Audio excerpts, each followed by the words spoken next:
Bienvenue dans cette vidéo, je vous propose ici le corrigé de l'exercice 1, partie B du CRPE 2017. Donc là, c'est la première question, on va faire des calculs de volume, volume d'un cylindre, volume d'une sphère. Donc on est parti, on lit bien le texte, toujours vraiment lire le texte de façon très rigoureuse pour louper aucune information et bien comprendre le contexte.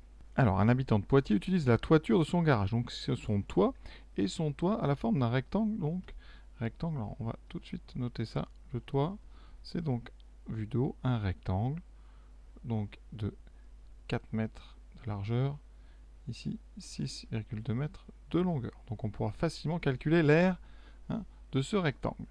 Alors, on a ensuite une cuve, dont vous avez une représentation au-dessus, ici, une cuve qui est en 3 parties, on va dire, donc 2 demi-sphères sur les côtés, et au milieu, c'est un cylindre qui relie ces 2 demi-sphères. Donc, on a les longueurs, alors on va tout de suite les écrire. On a la longueur 166, c'était fourni, et ensuite 124 au niveau du diamètre de nos 2 demi-sphères. Alors, on vous précise que le dessin n'est pas à l'échelle, évidemment, on voit bien que 166, là, paraît beaucoup plus long que le 124. Donc, voilà. Alors, maintenant, première question. Donc, le dimanche 29 mai 2016, il a été relevé une hauteur de 31,7 mm. Donc il a plu 31,7 mm. Et on vous demande combien, enfin, vérifier que le volume d'eau qui est tombé sur le toit est de 790 litres.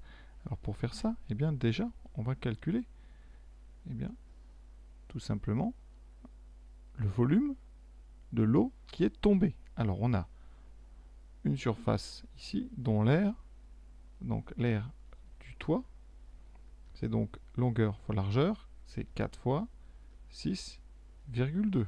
Alors, on va prendre une calculatrice, même si ça, on peut le faire très facilement. 4 fois 6, 24.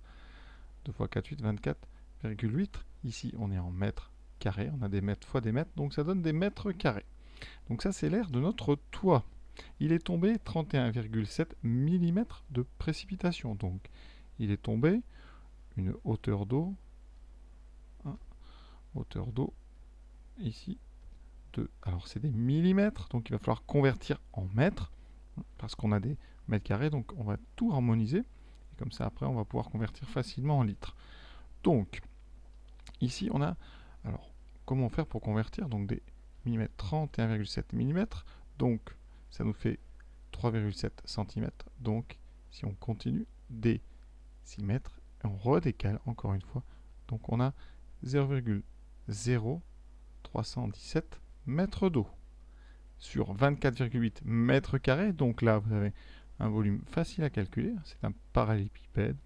Donc le volume, c'est l'air de la toiture, 24,8, multiplié par la hauteur d'eau sur 0,0317. On avait tout mis en mètres. On aura donc ici des mètres cubes. Alors on va prendre la calculatrice, là, parce que la multiplication là, est moins évidente. Et vous voyez qu'on trouve 0, on va arrondir 0,786. Voilà, donc 0,786, donc ça c'est du à peu près, mètre cube.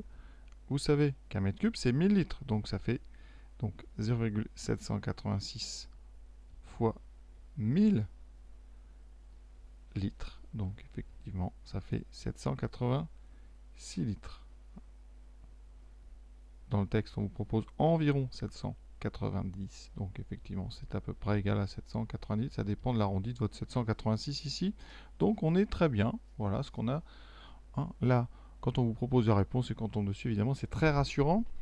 Si vous ne tombez pas sur la bonne, mais essayez de voir d'où vient votre erreur. Alors ça peut être la plupart du temps ce genre de calcul, soit c'est une incompréhension du texte, donc vous le relisez bien, il faut vraiment s'approprier le texte, ou alors petite erreur de conversion.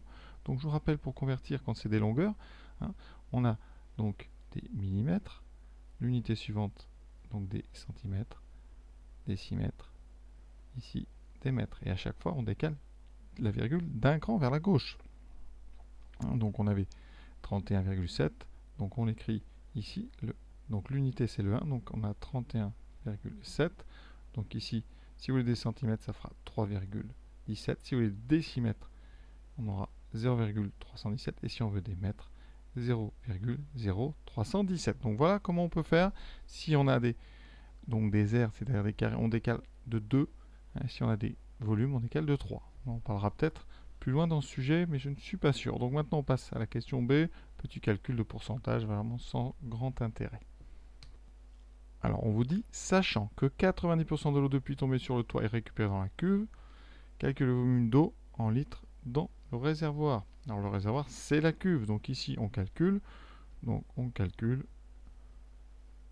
90% de donc 790 litres. Donc ici, ça veut dire que eh bien, le volume d'eau dans, on va dire, dans la cuve, volume dans la cuve, c'est donc 90% fois 790, c'est-à-dire 90 sur 100 fois 790. Alors, vous pouvez prendre la machine ou alors convertir. Pour l'instant, ça fait 0,9 fois 790. Voilà.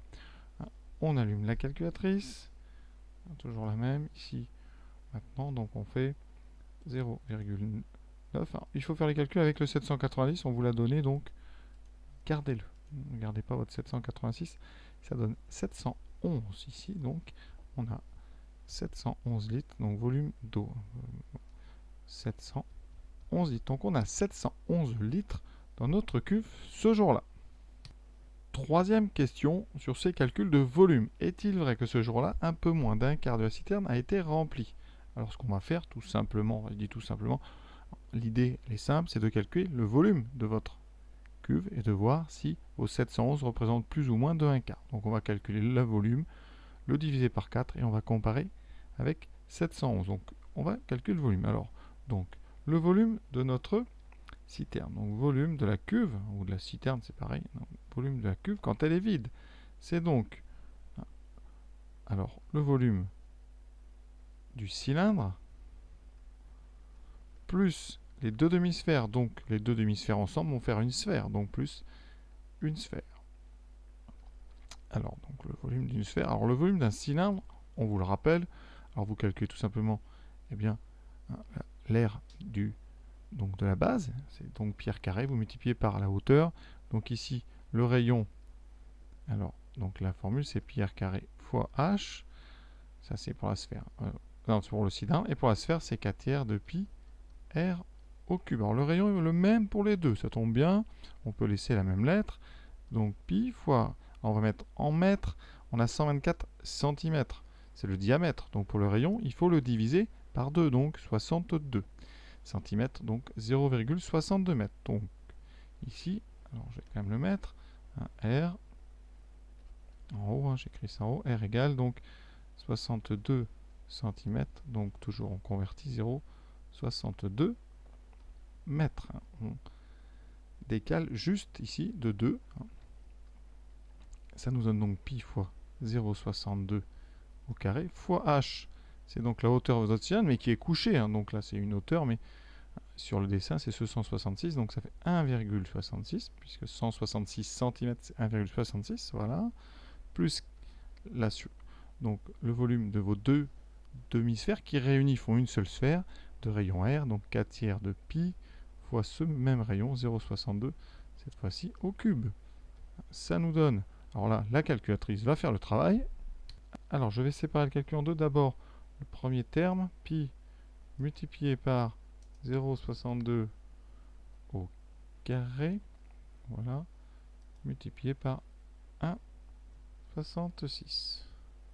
Voilà, déjà, votre cylindre fait, alors, on va faire ça, donc, en litres, ici, donc on va garder 3 chiffres après virgule, même 4 pour garder la précision quand on va faire la somme, donc on va garder 2,0047, donc ici, 2,0047, ce qui fait 2004 litres,7. Ensuite, on fait notre 4 tiers de pi fois r au cube. Alors ici, voilà, donc 4 tiers. Alors, on fait 4 divisé par 3, voilà. Ensuite, multiplié par pi, multiplié par 0,62, notre rayon qu'on met ici au cube. Voilà. On garde 4 chiffres après virgule, donc 0,998,3.